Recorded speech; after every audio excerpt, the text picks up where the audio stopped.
And here we go. Hi, everyone. Welcome. Episode 522 of the All Dolphins podcast. And right off the top, I think it's 522. When Dante and I did the position previews that we had pre-recorded while I was away, I didn't number them. I think it's 522. Maybe it's not. Who cares? Anyway, what it is the day before the first practice of Miami Dolphins training camp for 2025. And basically, this episode is going to set the stage for training camp as well as discuss the roster moves the Dolphins made on Tuesday. And I'm joined, as you can see here on my left or right, depending on how you're looking. And those listening on the audio podcast, you can't see this, but I'm joined by Miami Dolphins on that side deputy editor Dante Collinelli. Dante, long time no see. It's been a while, even though it looks like we were hanging out every day on YouTube. We weren't quite hanging out. Looked like a wonderful trip for you, though, so that's what matters. Well, thank you. Yes, it was fabulous.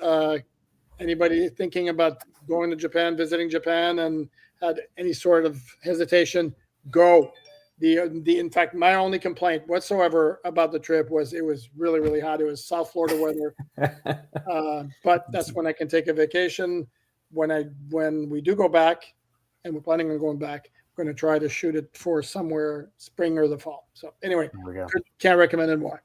So let's get to the business at hand. The Dolphins on Tuesday, as I mentioned earlier, made a couple of roster moves, including placing some players on the injury list to start training camp. We'll get to that. But the big move was the addition of an offensive lineman.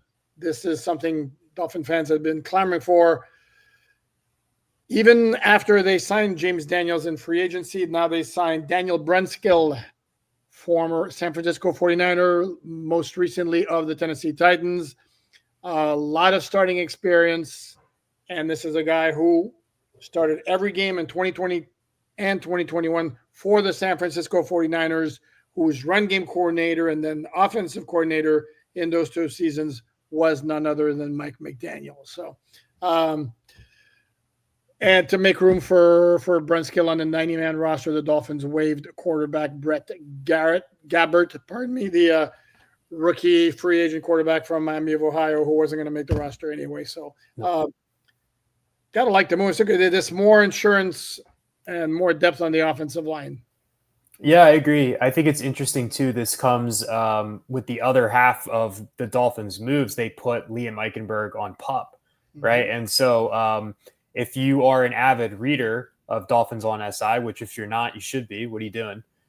You would know that I wrote a story about free agents that the Dolphins should sign post-June 1 back in June. And I said, hey, bring in Daniel Brunskill. He's a Liam Eichenberg clone, but he's a little bit better. And so they did that. I had to twist the knife.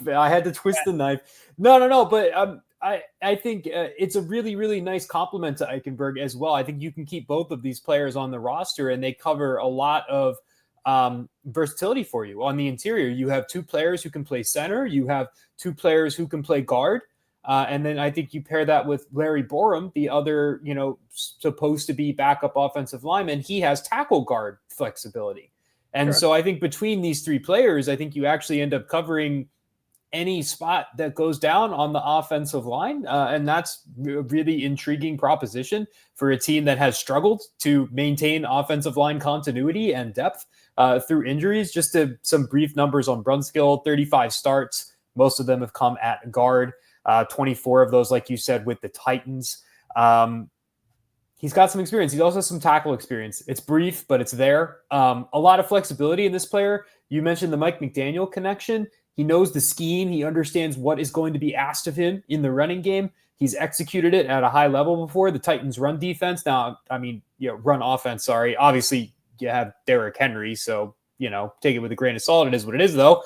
Offensive line wasn't bad when Brunskill was there and they were running the ball at Derrick Henry. So I think this is as good as a pickup as you're going to get on July 22nd, I think this is about as good as it gets. So we'll see if it's him or Eichenberg or him and Eichenberg. I think you go either way. I think it probably depends on what the injury that put Eichenberg on PUP actually was. Is that something that keeps him out for an extended period of time, or is that just a brief kind of road bump for him? Correct. We should point out that because I can see the wheels turning in some of the viewers right now, or listeners going to be like, well, Derrick Henry played for Baltimore last year. Yes, we understand that. But I'm trying to, and right now I'm having a brain fart or I'm either jet lagged. I'm trying to remember 2 years ago, if last year was Derrick Henry's first year with Baltimore, was it not? Yeah. Last year, the Titans had Tony Pollard at running back, and Okay. it was Derrick Henry's first year with the Ravens. So yeah, would have been that last year. Okay. With the Titans. So again, solid move, and I'm sure the Dolphin fans right now wondering, oh, that's great and all that, but what about a cornerback? Well, the Dolphins haven't made a move at cornerback. As I said on the live All Dolphins podcast on Monday evening, my take right now is I get the feeling the Dolphins, and I don't know if that it's a terrible move, that there isn't a player out there who's such a slam dunk that the Dolphins would want to get, that the Dolphins aren't going to want to first. Let's see what we have with some of those young players. And I was looking at the roster, trying to do a 53-man roster projection 1.0, because I reserve the right to change my mind as the season gets closer. As you should. Yeah. And at cornerback, it's like, as I wrote, and the story will be published later Tuesday, it's Kader Kohu, and then just put a bunch. Who knows? Who knows? And one of those guys will emerge. That's usually what happens. One of those guys is going to stand out above all the others. And who's to say that one of them doesn't become on the level where Rasul Douglas, for example, is right now, if we're using 2024 as the base for him, because he did not have a good season last year. And Stephon Gilmore is still good and certainly has way more credentials than anybody on the Dolphin roster, but he's up there. His career's winding down. Does he want to play for Miami or somebody else? So we should mention, so along with Liam Eichenberg, also placed on PUP was Darren Waller, the Dolphin newest tight end, who spoke to the media on Tuesday, was one of four guys. We'll get to that a little bit later. And then new safety Ifatu Melifonwu was placed on the non-football injury list. That usually means it's either something that's not a football injury or he was injured training on his own away from the facility. Then it becomes described as such. The exact reason why they differentiate, I don't know. Again, these guys can be activated and start practicing at any point. Okay, so and we don't know the severity of it, of any of these issues. Mike McDaniel is going to speak to the media first thing Wednesday morning. Early this year, they're starting training camp practices much earlier than they have in the past, which is good for me because it won't be as hot outside, which is bad for me because then I have to get my butt up out of bed earlier in the morning. So any thoughts on those particular moves with Waller or Melifonwu?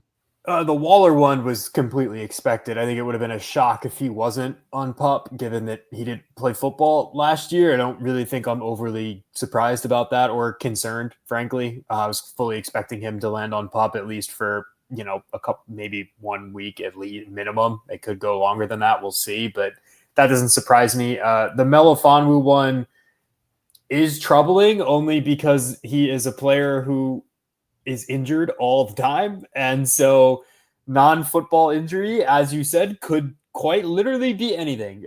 We have seen people placed on that list for ATV accidents. We've seen people tweak their hamstring with their trainer. I mean, it's just such a wide scope. So until we know more, am I actually worried? No, but it's never great when the oft-injured safety begins the year on the football injury list. So, level of concern, I don't know, 10%, but it's not 0, which is not where you want to be. But outside of that, I don't know that there's a ton to talk about here. I think they already signed a potential replacement for Liam Eichenberg if his injury is something significant. So I don't know that there's a ton to really talk about there. And I mean, Darren Waller didn't play football last year, so I'm not remotely surprised that they probably did conditioning today, and they were like, maybe he should be on PUP for a little bit until he gets back up to speed. And I think that's fair. I think that's completely fair for him. Yeah, one of the things he talked about during his media session today was getting back into football shape, because he said he's worked out a lot, and I can tell he's certainly looked fit. But as he mentioned, getting back into football shape was "quote unquote" a journey. Yeah. So, in fact, I would tell you that the four guys who spoke today, it was Alec Ingold first, then it was Bradley Chubb, then it was Waller, and then it was Tyreek Hill. Minkah Fitzpatrick was scheduled to speak to the media. That got pushed back. Probably shouldn't be too long before it happens, but he did not speak. And I would say that the four guys, if you want to take any sort of signs, encouraging signs about how they look, I mean, Tyreek has always been cut. He's leaner, as we discussed in the spring, but I mean, he looks very impressive physically. Bradley Chubb looked leaner to me. I'll tell you this. He almost looked like a power forward in basketball. And then Ingold is always in shape. He's got the same kind of body. And then Darren Waller was like, he's tall. That dude is tall. Not that I really need to be putting that out there. So, but you make the good point there of like Melifonwu. It's not a big deal if he's back at practice in 3 days. It's just it's not a good tone setter when the one concern you have about the guy is like really good potential, but he's always hurt. Yeah. Especially since, I don't know about you, but I still say, even with the acquisition of Minkah Fitzpatrick, I still haven't penciled him as a starting safety. To me, he's the guy who clearly stands out as the other starting safety. And if we're going to be starting with issues already from out of the gate, that's not great. No, it's not. I think he's a really interesting chess piece for this team because I think you probably pencil him in at strong safety next to Minkah's free safety, right, on the starting lineup. But he's a player with cornerback experience. He can roll down into the slot, cover tight ends, bigger receivers. And, as you talked about earlier, Dolphins cornerback room, not what you want it to be. So I think that Melifonwu kind of gives you some versatility there. It allows you to put Minkah and Ashton Davis in deep zones where they're both best. I think that maximizes both of their skill sets, and Melifonwu kind of roll into the box. So, would not be great if he's going to miss significant time or, this is something that lingers. We'll just have to wait and see, though. We don't really know what it is. It could be anything. It's a very non-descriptive list. So. No, correct. And you made another good point, man. You're on a roll. That's like thinking another good point is that I have my moments. you do. That in a pinch, if the Dolphins wanted to what's the word I'm looking for? Evaluate the possibility, Melifonwu could play the slot, and then that takes you put Cater outside, even though you and I both like Cater better inside, but push comes to shove and they're lacking answers at cornerback on the outside. Melifonwu, you put Cater outside. So, the good news is, and certainly things can change before Dolphins start practicing on Wednesday, but you would think that it'll be all in terms of the moves for players not ready for the start of training camp practices. There's no Jalen Phillips on PUP, no James Daniels. That's a big one. Yeah. And then the other related thing is I asked Tyreek about the condition of his wrist, surgically repaired wrist, and he said it's great, no issues, no pain, all good. So from that standpoint, that's some good stuff. The next case, do we care about jersey numbers? I don't. You're no fun. I will say this. Fine. 6 Dolphin players changed their jersey numbers. Minkah Fitzpatrick wound up with his 29, which necessitated Dante Trader Jr. moving to 25. Jalen Wright moved from 25 to 5. Darren Waller got his 83, which is what he wore for the Raiders. I have no clue what he wore for the Giants, I'll be honest. 12. That's okay. That's okay. I have no idea what that's. Well, he couldn't get 12 with the Dolphins because that number's retired. And we could do a whole episode on the absurdity of and the capriciousness of certain numbers being retired, others not being retired. So anyway, he got 83, which belonged to Taj Washington, who had moved from 82 last year. Taj now took number 7. But you're saying, whoa, what happened to Jason Sanders? He's still number 7. This is a time of year where duplicate numbers do happen in the NFL. What's going to happen is once we get to the 53-man roster, if Taj Washington is fortunate enough to be on the 53-man roster, and that's certainly no luck, then he'll take one of the 80s numbers that's currently being worn by usually a UDFA like Theo Weiss Jr., I believe is 81. So that could become one number, for example. And then who am I missing? Is that it? The six numbers, right? Sounds right. Okay, so that takes. See, we're very thorough here at Got the right through it. We cover all the news.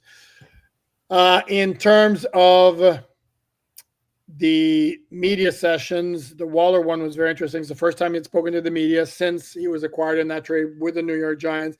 And he indicated, as Drew Rosenhaus had said on his weekly spot on South Florida TV station, WSVN, that it was basically Miami that Waller wanted to play for. And he again reiterated that a big reason was Frank Smith.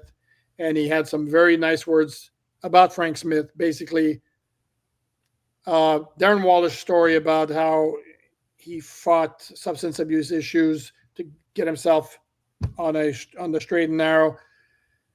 When he got to the Raiders, Frank Smith welcomed him and said, dude, whatever you need to talk, you need anything, and dealt with him from a very personal level like that. And Waller was very appreciative of that. Also made the point, which is true, his best production came with the Raiders in, was it 19 and 20 or 20 and 21? And we remember, I don't know if you remember that game against the Raiders in December of 2020, the crazy face mask pass game. Darren Waller just ate up the offense. Yeah, that was quite impressive. Darren Waller was probably the best pass catching tight end that year. Just pass catching. He was up there. Yeah, he was up there. If he wasn't one, he was two or three. So, I mean, if they could recreate even, 40% of that, I think it'll be fine.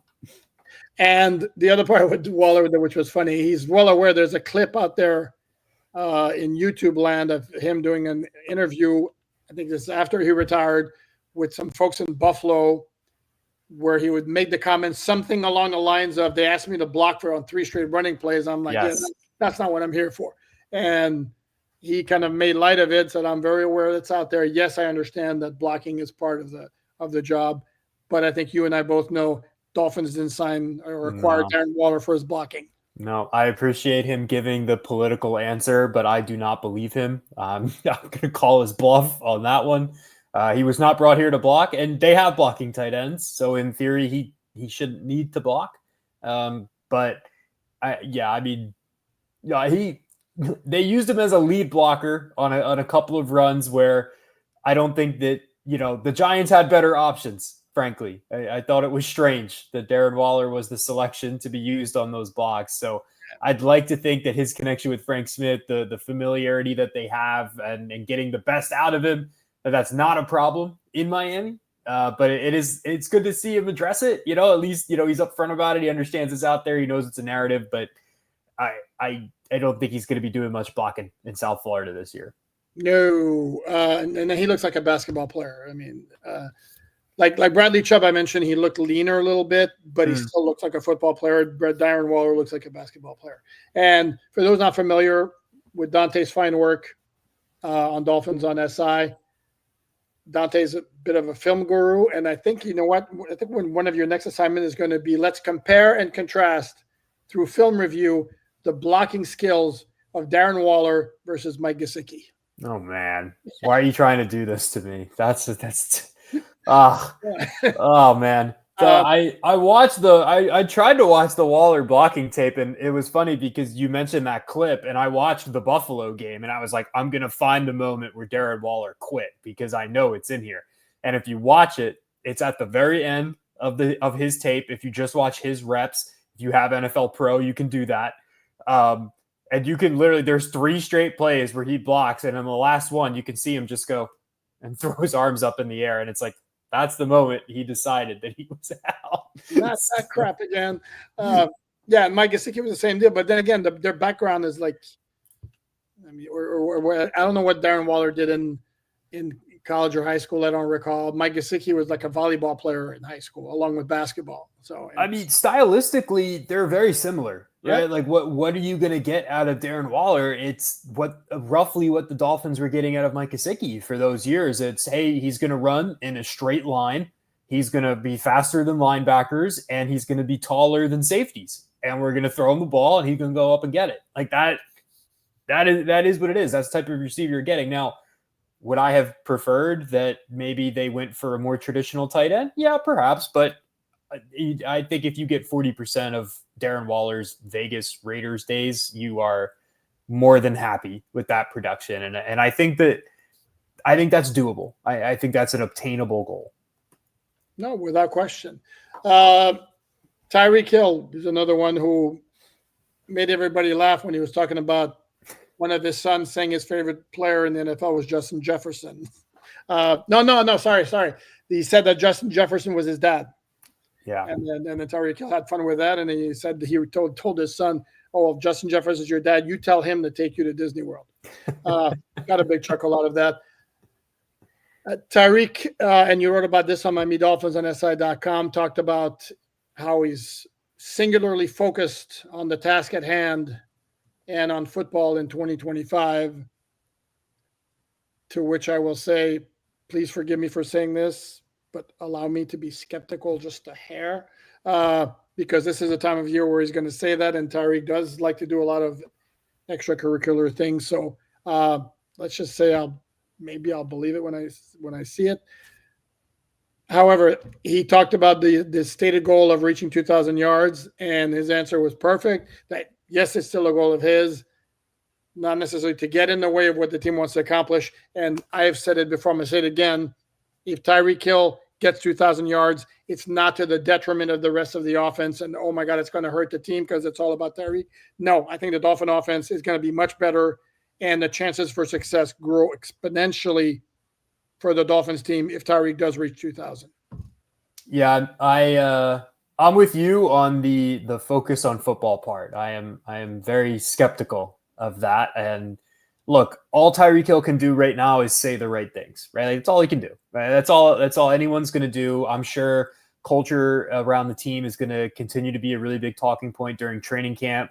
All they can do is say the right things. I don't really think you get a true test of that until it's week 6 and the team is 3-3 and they've lost 2 straight. And, you have to, it's a real gut check time, like who's really bought in. And so all Tyreek Hill can say right now is the right things and do the right things. And, I personally don't really have a problem with him going on Twitch every once in a while, or, selling his, working on his clothing line or whatever. Like, the football players are people. They need to have interests that aren't just football. That stuff doesn't bother me. Could I do without the picking fights with Olympic gold medalists? Yeah, probably, right? Like there's a line somewhere, right? And so I'd like to think that, Tyreek's in training camp now. He's around the team. He's going to be there every day. Now is the time to maybe, hey, maybe let's not pick fights with Noah Lyles and other people on social media. But you mentioned it at the top. He said he feels good. The wrist feels good. And, I don't really, if Tyreek Hill has 2,000 yards, I'd like to think the entire offense was incredibly successful, right? Like, I think if you get him to 2,000 yards, I think, you probably have another 1,000 yard at minimum receiver in Jalen Waddle, because that means Tua threw for like 5,000 yards, and those other 3,000 have to go somewhere. They don't just evaporate into thin air. So I hope he means it. I do, because they need him. And so we'll see, though. I am not convinced. And frankly, there's nothing he could do to convince me until the regular season starts. There's nothing that could happen in the next 2 months where I'm going to be like, yeah, Tyreek gets it. He's on board. That's just not going to happen. That's not really his fault. It's just the nature of the beast. We'll have to really see, what it's like when this team goes through some adversity, because they haven't yet. Correct. And I know there are fans on social media going back to the 2000 thing who are going to be like, he's got to worry about winning games and all that. He's being selfish. Well, here's the point I'm going to make here. The closest he came, as you wrote, to 2000 was in 2023. And chances are he gets there if he doesn't get that high ankle sprain against Tennessee. Well, that's when the Dolphin offense was at its best. And what happened is his production went down in the last few weeks of the regular season because he was kind of limping half the time. And that's when the offense went south. It also coincided with the toughest part of the schedule arriving. So would he have gotten 2,000 had he been completely healthy? Maybe. who knows? But all I know is that for the first, 12 or 13 games of that year, he was on the pace for it and to clear it easily, and the Dolphin offense was at its best. So I'm not on board with this notion, well, he needs to stop being selfish. No. Well, if he throws a tantrum because he doesn't get 150 yards in a game and the Dolphins win, yeah, that's a problem. But him wanting to get a lot of yards, yeah, he's the best player on the team. Dolphin offense is at its best when this guy is active and making plays. Before we wrap this up, you wrote on MiamiDolphinsOnTheSide.com. Again, all free content, a lot of it good. Check it out. And then you wrote about your six key questions getting into training camp. And read the article, so we're not going to go through all six of them. So now just narrowed down to me, the biggest question mark, the biggest question that needs to be answered in training camp is who steps up at cornerback, and do the Dolphins have to go outside to get help? Yeah, I agree. It was number one on my list. I think it's not only the most important, I think it's the most fascinating question that I think you could ask of this team in training camp, because, man, I just don't know much about these players outside of Kader Kohou, right? Like, the player I've seen the most outside of him is Storm Duck, right? Like that, like, I have the most information about Storm Duck. You know, the rest of the group, Kendall Sheffield's barely played. Artie Burns has barely played in recent years. You know, he's not the same player he was as a rookie. Good. I don't say that with any connotation. It's just he was a rookie in 2016, I think. He came out in the 2016 draft. Like, haven't really seen him be a full-fledged starter in a really long time. Jason Marshall Jr. is a rookie. BJ Adams is a UDFA. Ethan Robinson's a UDFA. Ethan Bonner has not played regular season football, really. Cam Smith has not really played regular season football either. Like, it's just, I don't know much about these guys. I don't know who they are and you know, how much they bring to the table, who's gotten better. The nice thing with young players is that they can improve, right? Like, maybe Storm Duck comes back this year and that experience that he had last year, as bumpy as it was really beneficial to him, and he worked hard in the offseason, and maybe he's a solid starter. There's a chance. But I don't know. I have no idea. Like you said at the top, it's like, we're just going to throw some darts at the board and see if it works out. I'll be honest, the more I think about it, and I wrote about the possibility of them bringing in Rasul Douglas, I believe yesterday as well, so you could read that too. I did a deep dive into his tape and some numbers and stuff. The more I think about it, and honestly, after writing that story, I might be inclined to just roll with the young guys. I could see it going either way, but, like, man, Rasul Douglas was not very good last year. He just wasn't. You have more upside with Jason Marshall Jr. You know, like, would I rather see Jason Marshall Jr. get those snaps? Honestly, maybe. So it'll be really interesting for sure. You know what just dawned on me? I actually, it hadn't popped into my head before. And as you were talking about it, I'm like, wait a second. The Dolphins went the route of bringing in a 30-something Buffalo Bills defensive back last year, and it didn't work out. Am I wrong? No, you're very right. You're very correct. It's like, this is a guy who had a great career, but who was clearly on the back nine of his career, or the fourth quarter, whatever you want to say. And it's possible Rasul Douglas is in the same boat. And do the Dolphins want to have another, I'm going to say, a Jordan Poyer situation? By the way, nobody's signing Jordan Poyer yet. Which reminds me, by the way, something else we had on MiamiDolphinsOnTheSide.com, which I didn't see anything anywhere else where you get your Dolphin coverage. Tyler Huntley, when I saw that in the transaction, it was like, because I saw the Bengals sign Desmond Ridder to be one of their backups over the weekend, and I'm like, Desmond Ridder, ooh, okay. And then it turns out they had 3 quarterbacks in that day for tryouts, and the other 2 were former Dolphins. One of them was Tyler Huntley. The other one was C.J. Beathard, who spent a couple of weeks on the practice squad last year. And it was Desmond Ridder who the Bengals chose to sign. And in the meantime, Tyler Huntley is still looking for an NFL team, which, with all due respect, kind of, again, indicates where the Dolphins were with their backup quarterback situation and why there should be some queasiness. Sorry, Joe Philbin. about what the Dolphins had this year with Zach Wilson because of his track record in the regular season. And it's also why, and then as I'm going to ask you this, for three players you're most curious about during training camp, to me, Zach Wilson just might be number one. Yeah, that's a real good one. I'll pick different players just for the sense of we can cover a bit more ground. I think, ironically, Cam Smith's at the top of my list. I'm incredibly interested to see, because I mean, I don't know if I've ever heard Chris Greer be as direct as he was when he said, you know, we're no longer holding Cam Smith's hand. Like, that's about as direct as Chris Greer gets when he's asked about specific players. So that's going to be really interesting. I was going to say Melifonwu, but he's on non-football injury list. So that's not ideal.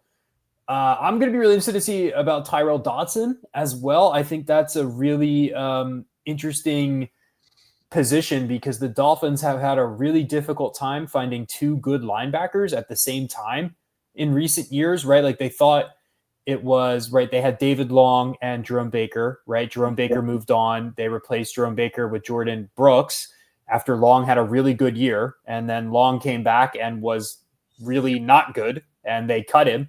But Jordan Brooks was very good. And so then they signed Tyrell Dodson. So that's a big one for me. And then on offense, it's someone that I've written about a ton for the site, and that's Nick Westbrook-Akine. I just want to see what his usage looks like. Is he the kind of linchpin to the running game that I think he can be? I don't know. We'll see.